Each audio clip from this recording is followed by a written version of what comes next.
Hello നമസ്കാരം, ഞാൻ രാഹുൽ അശോകനാണ്.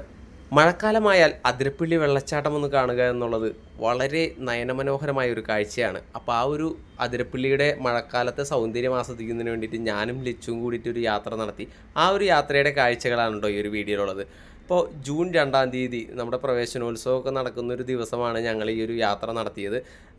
ഒരുപാട് തിരക്കാണ് അവിടെ എന്നുള്ള ഒരുപാട് വീഡിയോസും കാര്യങ്ങളൊക്കെ തന്നെ നമ്മൾ കാണാറുണ്ട്. ഇൻസ്റ്റഗ്രാമിലൊക്കെ ആയി തന്നെ വളരെയധികം വീഡിയോസാണ് വരുന്നത് അതിരപ്പള്ളിയിലേക്കുള്ള തിരക്കും ബ്ലോക്കും കാര്യങ്ങളൊക്കെ തന്നെ. പക്ഷേ ഈ ഒരു ദിവസം ഞങ്ങൾ തിരഞ്ഞെടുത്തുകൊണ്ട് തന്നെ നമുക്കറിയാം, സ്കൂളൊക്കെ തുറക്കുന്ന ദിവസമായതുകൊണ്ട് തന്നെ ആരും ഇത്തരമൊരു വിനോദസഞ്ചാര കേന്ദ്രങ്ങളിലേക്ക് അധികം എത്തില്ല എന്നുള്ളൊരു പ്രതീക്ഷയോട് കൂടിയിട്ടാണ് ഞങ്ങൾ പോയത്. അതുകൊണ്ട് തന്നെ തീരെ തിരക്ക് കുറവായിരുന്നു. ഞങ്ങൾ അവിടെ എത്തിയപ്പോൾ വളരെ സുഖമായി തന്നെ യാത്ര നടത്തി പോരാൻ സാധിച്ചു. ഞങ്ങൾ പോയത് എൻ്റെ ഇലക്ട്രിക് സ്കൂട്ടറായിട്ടുള്ള ഏതർ റിസ്തയിലാണ്. അതൊരു പരീക്ഷണമായിരുന്നു. എന്താണെന്ന് വെച്ച് കഴിഞ്ഞാൽ അതിരപ്പള്ളി വരെ പോയി തിരിച്ചു വരാനുള്ള ഇത് ഏതർ റിസ്ത കൊണ്ട് സാധിക്കുമോ എന്നുള്ളൊരു ടെസ്റ്റ് ഡ്രൈവും കൂടി നടത്തിയതായിരുന്നു ഞങ്ങൾ.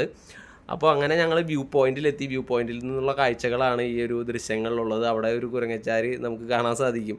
പണ്ടത്തെ അത്രയൊന്നും കുരങ്ങന്മാരൊന്നും തന്നെ അതിരപ്പള്ളിയിൽ കാണാൻ സാധിച്ചില്ല എന്ന് തോന്നുന്നു ഇപ്രാവശ്യം പോയപ്പോൾ. എന്നാലും ഉണ്ടായിരുന്നു, കുറച്ചൊക്കെ തന്നെ കാണാൻ സാധിച്ചെങ്കിൽ കൂടി ആദ്യകാലങ്ങളിൽ വളരെയധികം കുരങ്ങന്മാരുടെ ഒരു ശല്യം തന്നെ നമുക്ക് ഒരു ഘട്ടത്തിൽ തോന്നിയിരുന്ന ഒരു സാഹചര്യം ഉണ്ടായിരുന്നു. അതിൽ നിന്നൊക്കെ മാറി ഇപ്പോൾ വളരെ കുറഞ്ഞിട്ടുണ്ട് അവയുടെ എണ്ണം. അതിരപ്പള്ളി വെള്ളച്ചാട്ടം മഴ ഒരു കൂട്ടിപ്പിടിച്ചൊരു സമയത്തുണ്ടായിരുന്ന അത്രയും ഒരു രൗദ്രഭാവം ഞങ്ങൾ ചെന്നപ്പോൾ ഉണ്ടായിരുന്നില്ല. എന്നതിൽ കൂടി വളരെ ഭംഗിയായിരുന്നു കാണാനൊക്കെ തന്നെ. ഈ ഒരു കുട്ടിക്കുരങ്ങനെയൊക്കെ തന്നെ വളരെ ആസ്വദിച്ചാണ് ഞങ്ങൾ കണ്ടത്. ഒരുപാട് കുട്ടിക്കുരങ്ങന്മാരുണ്ടായിരുന്നു. പിന്നെ അത് കഴിഞ്ഞിട്ട് ഒരു സ്ത്രീയുടെ കയ്യിൽ നിന്നൊരു മിറിൻഡാർ ബോട്ടിൽ തട്ടിയെടുത്തിട്ട് കുടിക്കുന്ന ഒരു കുരങ്ങൻ്റെ കാഴ്ചയാണ് ഈ കാണുന്നത്. ദയവ് ചെയ്ത് അതിരപ്പള്ളിയിലേക്ക് പോകുന്നവർ ഭക്ഷണ സാധനങ്ങളോ ഇതേപോലത്തെ പാനീയങ്ങളോ ഒന്നും തന്നെ അങ്ങോട്ടേക്ക് കൊണ്ടുപോകാതിരിക്കുക. അതൊക്കെ തന്നെ തട്ടിപ്പറിക്കാനായിട്ട് കുരങ്ങന്മാർ വഴിയിൽ എവിടെയെങ്കിലുമൊക്കെ തന്നെ കാണും. പിന്നെ ഞങ്ങൾ ഈ ഒരു മരത്തിൻ്റെ ഇതിലിരുന്ന് ഒരു കുറച്ച് ഫോട്ടോസും വീഡിയോസൊക്കെ എടുത്ത് ഈ ഒരു റീൽ നിങ്ങൾ മുമ്പ് ഇൻസ്റ്റയിൽ കണ്ടിട്ടുണ്ടാവും. ഇടയ്ക്ക് ഞങ്ങൾ തിരിഞ്ഞു നോക്കുന്നത് മറ്റൊന്നും കൊണ്ടല്ല, എൻ്റെ ഫോൺ കൊടുത്തിട്ടാണ് അവിടെ കണ്ട ഒരു ആളെ കൊണ്ട് വീഡിയോ എടുപ്പിക്കുന്നതിന്. അദ്ദേഹം അങ്ങനെ ആ ഫോണും കൊണ്ട് പോയോ ഞങ്ങളിവിടെ കാഴ്ചയും കണ്ടിരിക്കുമോ എന്നുള്ള ആ ഒരു ആകാംക്ഷയാണ് ആ തിരിഞ്ഞു നോട്ടത്തിന് പിന്നിൽ. പിന്നെ അതിരപ്പള്ളി എന്ന് പറഞ്ഞു കഴിഞ്ഞാൽ അറിയാലോ, മഴക്കാലത്ത് അതിരപ്പള്ളി കാണാമെന്ന് പറഞ്ഞു കഴിഞ്ഞ് കഴിഞ്ഞാൽ അതിലും വിട്ടും ഒരു നമുക്ക് എന്താ പറയുക, അവിടെ ചെന്ന് നിൽക്കുമ്പോൾ ഒരു ബാഹുബലിയിലത്തെയൊക്കെ ഒരു സിനിമ കണ്ടിറങ്ങണ ഒരു എഫക്റ്റ് ഉണ്ടല്ലോ, ആ ഒരു സംഭവമാണ് നമുക്ക് ഫീൽ ചെയ്യുക ശരിക്കും പറഞ്ഞു കഴിഞ്ഞാൽ.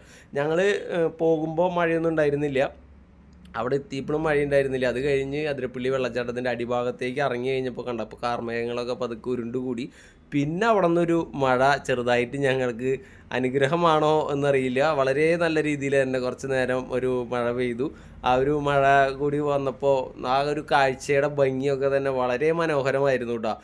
ഇപ്പോൾ വെള്ളം കൂടുതലുള്ള കാരണം തന്നെ നമുക്ക് ആദ്യകാലങ്ങളിൽ ഈ പാറക്കെട്ടുകളുടെ മുകളിലേക്കൊക്കെ കയറാനായിട്ട് സാധിച്ചിരുന്നു. ഇപ്പം അങ്ങോട്ടേക്കൊന്നും കടക്കാൻ പറ്റില്ല. അടിയിലെത്തി കഴിഞ്ഞ് കഴിഞ്ഞാൽ അതിന് മുമ്പ് തന്നെ ഒരു വടം കെട്ടി നമ്മളെ ബ്ലോക്ക് ചെയ്യുന്നുണ്ട്. അവിടെ സെക്യൂരിറ്റി ചേട്ടന്മാരും ഒക്കെ ഉണ്ട് അതിന് തയ്യാറായിട്ട്.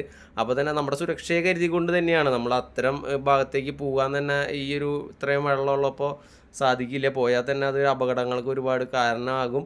അതുകൊണ്ടാണ്. എന്നിരുന്നാൽ കൂടി നമുക്ക് ദൂരെ നിന്ന് തന്നെ നല്ല അതിമനോഹരമായ കാഴ്ചകളൊക്കെ തന്നെ കാണാൻ സാധിക്കും.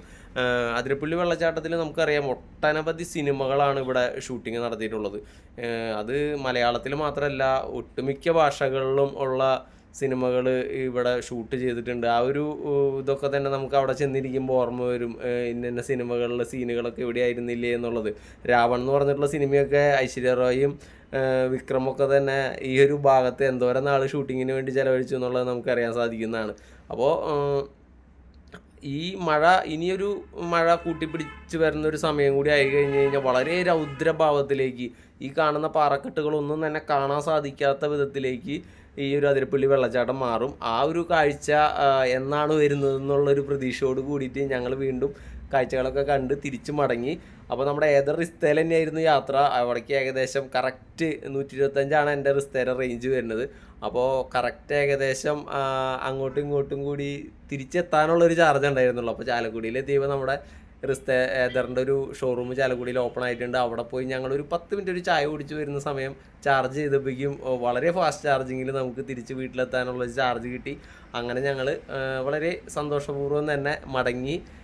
വീട്ടിലെത്തി. അപ്പോൾ ഇതൊക്കെയാണ് ഈ ഒരു അതിരപ്പള്ളി യാത്രയുടെ വിശേഷങ്ങളും കാര്യങ്ങളൊക്കെ തന്നെ. അപ്പോൾ എപ്പോഴെങ്കിലുമൊക്കെ തന്നെ ഈ ഒരു യാത്രയിൽ ഞങ്ങൾ ജാനൂസിനെ കൂട്ടിയിരുന്നില്ല കേട്ടോ. ജാനൂസിനെ അംഗനവാടിയിൽ വിട്ടതിന് ശേഷമാണ് ഞങ്ങൾ രണ്ടാളും കൂടിയിട്ട് ഒരു യാത്ര പോയത്. അങ്ങനെ ഒരു യാത്ര ജാനൂസ് ഉണ്ടായതിന് ശേഷം അധികം ഉണ്ടായിട്ടില്ല ഞങ്ങളുടെ ഒരു ലൈഫിൽ. എല്ലാ യാത്രയ്ക്കും ഞങ്ങൾ ജാനൂസിനെ കൂട്ടാറുണ്ട്. പക്ഷേ പെട്ടെന്നുള്ളൊരു യാത്ര ആയതുകൊണ്ടാണ് അങ്ങനെ ഉണ്ടായത്. അപ്പോൾ എല്ലാവർക്കും ഒരു ശുഭദിനം നേരുന്നു. നന്ദി.